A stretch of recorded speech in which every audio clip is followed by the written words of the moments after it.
Alright, so here's what we got going on. Nanoleaf has sent me out a few of their Nanoleaf lines kits to try out here on my gaming setup, and I've seen a lot of cool pictures and videos on Instagram of people using these. They kind of take that illusion, instead of sending the light out towards you, it goes to the back of the wall, glows around these lines, and you can create a lot of different designs for them. Pretty cool product. However, it is $199 for just one of these, and so you gotta ask yourself, is it worth it? Well, hopefully in this video today, I can answer that for you. So let's check them out. So as I mentioned, these line kits cost $199 for a set of 9 line segments, which for sure is a bit on the pricey side, but before you knock it, keep watching because I'll get into some pretty cool features that might just make it worth it for you. So out of the box, you've got 9 individual segments, 8 hexagon connectors, a physical button controller, hexagon connector covers, and quite possibly the largest power supply I have ever seen.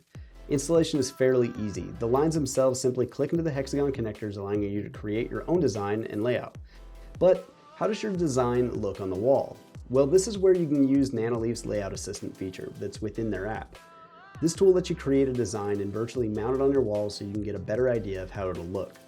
My room was a bit small and my design was going to take up space on 3 different walls, so I wanted to be able to temporarily mount my design on the wall before attaching them with the double-sided mounting tape that's already attached to the back of the connectors. I ended up using these temporary sticky dots that I got on Amazon for like $6, and I mounted them on the back side of the hexagon connectors. Now these work great and usually come off the wall damage-free as long as you don't press too hard. And if you do press too hard, you could be doing this, and this, and then this. Yeah, it wasn't that fun. But I did find a design that I liked, and this is what I came up with.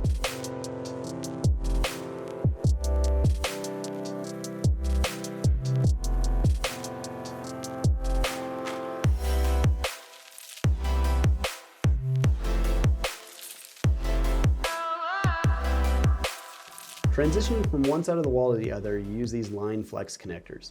They work great, but they're 6 inches long, leaving you to have to figure out some way to hide that excess wire.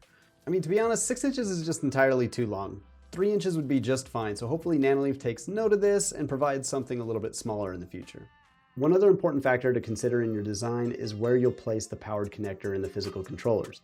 On this design, I was able to somewhat hide the power cables by running them along the corner of the wall, and I just used a few dabs of glue to secure the wires in place. One really nice thing that I loved about these lines though is how easy it was to pair the devices. With my iPhone, I was able to just open up the app and hold this RF receiver stick thing to the back of my phone, and it immediately started pairing process. Within the app, you can rearrange the devices and assign them to an individual room. You can control the colors and scenes of an individual line segment, or you can do the entire room that they're assigned to. You can also go through and create your own scene, pick a scene from other list that's in the default scenes, or you can try out some of the countless scenes and color patterns created by other users. So just like the other Nanoleaf products, these lines are sound reactive and can bump to the beat of your music, as well as the capability of being able to screen mirror.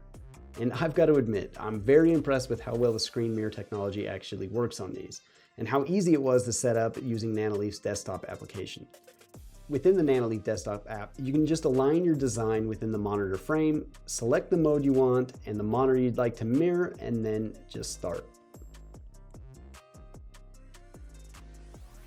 All right, so it is judgment time, and to be honest, you know, between the quality of the product itself, it definitely felt good. Like clicking it in and out, it didn't feel like it was ever gonna break, and I probably clicked it in and out more times than somebody normally putting one of these up.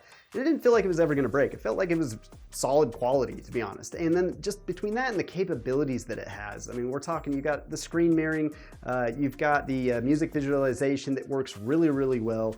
The multiple apps that you get out of this between, you know, the desktop application as well as the application that's on your phone, it all seemed to work kind of flawless for me. I've never really had any issues with these, plus all the integrations such as into Google Home and into HomeKit. It really has not failed me yet. And not to mention, you're actually getting a border router with Thread out of these, so it's future-proof. So any other devices you put in your home in the future will actually be able to benefit off of these being in your house. It'll make everything else work a little bit smoother. So, you know, I can kind of justify now why it would cost $199. But that's just my opinion. I want you to decide that for yourself, and I hope that this video has helped you make that decision in any way, either yay or nay, but I really do hope that it has helped you out, and I appreciate you watching. Now, if you already have some of these Nanoleaf lines out there, I would love to see them. I'd love to see the designs that you came up with. Definitely hit me up in Discord. Link to my Discord is in the description below. Drop some pics in there, and I would love to see it. And again, thank you for watching Flex TV, and we will see you in the next video.